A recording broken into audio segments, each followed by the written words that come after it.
Ponage, noun, U.S. informal. The action or fact of utterly defeating an opponent or rival, usually characterized by the hurling of massive insults and the unzipping of the victor's pants with the subsequent unleashing of their genitals, which are then placed squarely on the loser's forehead.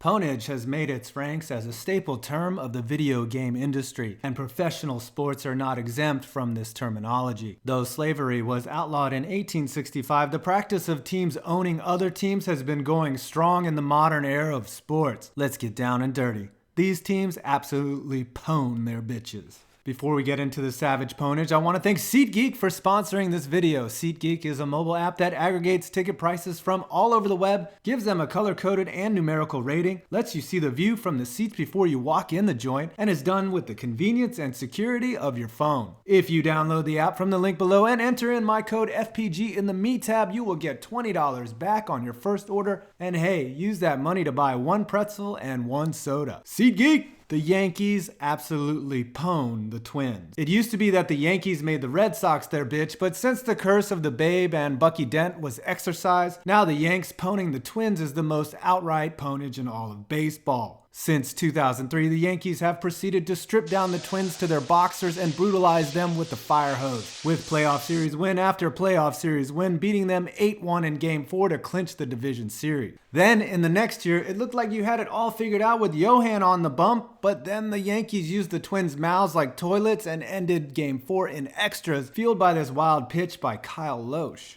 5 years later, in 2009, in a game the Twins held a late 2-run lead and put Joey Nates on the bump to try and lock down a save on fumes. And then A-Rod tied the game up with this Cleveland steamer that led to a text message that simply stated, "You're fucked."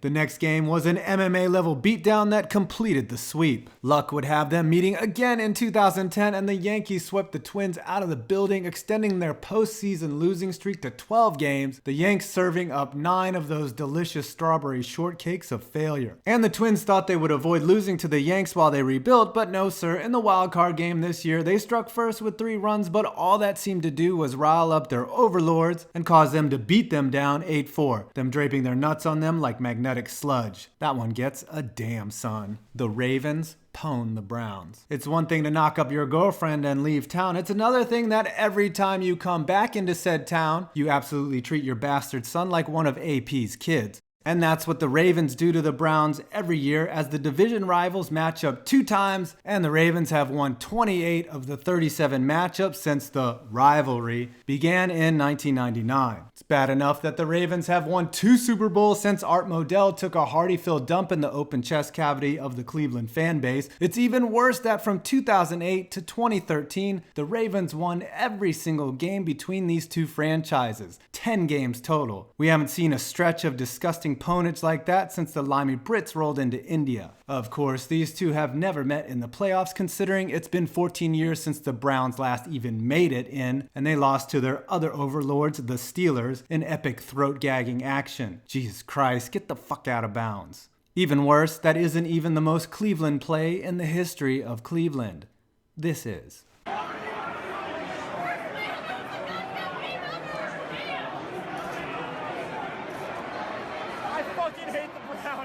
I hate the Browns so goddamn much. The Lakers pwn the Kings. In basketball, one team has consistently made another their bitch, like a dog humping a chew toy, and that's the Lakers and the deed they hold on their neighbors to the north, the Sacramento Kings. 11 times these 2 franchises have met in the postseason, and even though they were different iterations in different cities, 10 of these times the Lakers won, including a stretch from 1949 to 1954, where the Lakers bounced the Kings 5 times from the playoffs. Of course, the modern era hasn't allowed the Kings to fare any better against the boys in yellow, as the team lost to them in 1984, and then 3 consecutive years in 2000, 2001, and most noticeably in 2002, the last time they met in probably the most bullshit playoff series ever. The Lakers also pwned the Kings in the regular season, holding a 270 and 153 record over them and continually slapping the Kings down like a game of whack-a-mole. Other notable NBA pwnages are the Lakers over the Nuggets, 6-0 all time, and the continual prostate exam the Celtics give the Hawks in the playoffs, 10-1 all time. The Patriots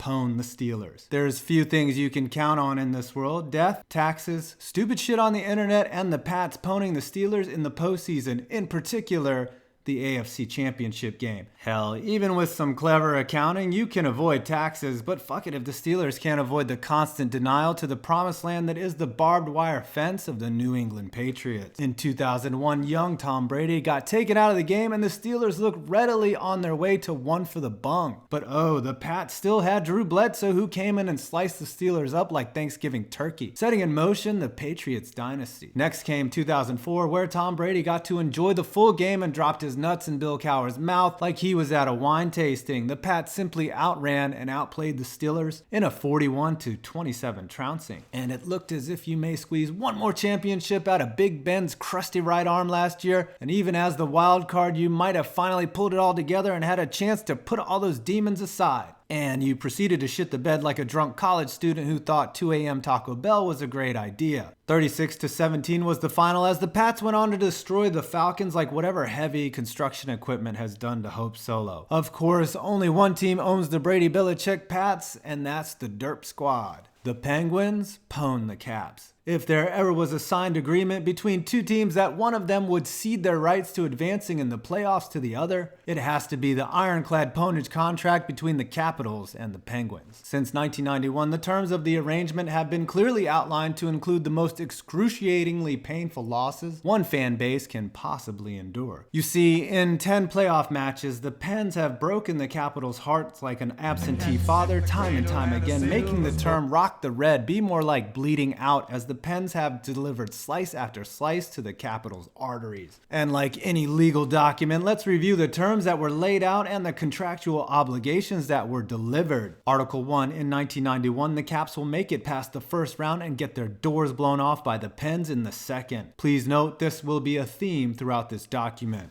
Article 2, 1992. The Penguins will beat the Caps on their ice in Game 7, 3-1.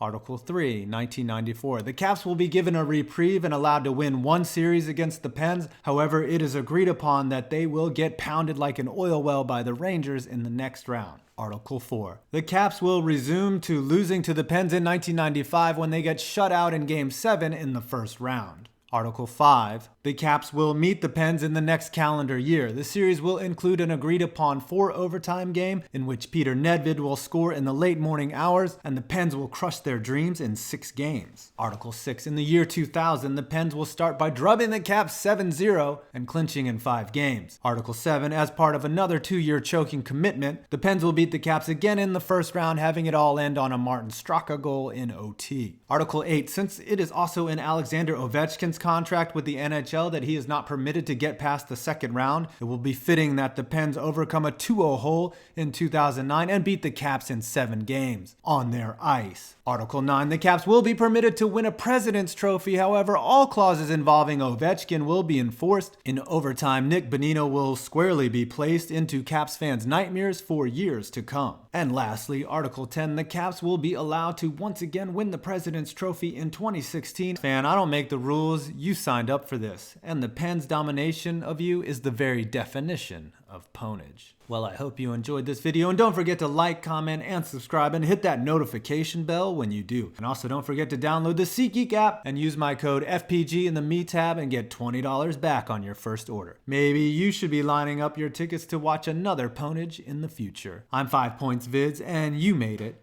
to the end of this video.